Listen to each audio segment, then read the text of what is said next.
Ezra chapter 1 verse 7 says, "Also King Cyrus brought out the articles of the house of the Lord, which Nebuchadnezzar had carried away from Jerusalem and put in the house of his gods." Verses 8 to 11 of that same chapter 1, tells us that Cyrus had all of the articles brought out. The scripture says that there were 5,400 articles in all, and that he had them brought out of Babylon to Jerusalem, that they might be restored to the house of God where they belong.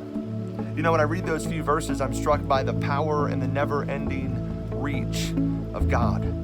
God wasn't bound by the 70-year exile that the people of Judah found themselves in. God wasn't bound by the change of power from the Babylonians to the Persians. Those 5,400 articles that were designed and dedicated for use in the temple of the one true God were never, ever out of God's sight. And he knew exactly where they were, and he ensured that despite that 70-year exile and despite that change of power, he ensured that those articles would be returned to their rightful place for their rightful purpose. You know, I want to remind us today that just like those 5,400 articles, you and I were also designed and dedicated for a specific purpose. You may find yourself today in a self-imposed exile. There may be, have never have been a point of your life where you feel further from God than you feel right now, but rest assured that God sees you and God hears you, and God longs to do nothing more than to restore you to what you were originally designed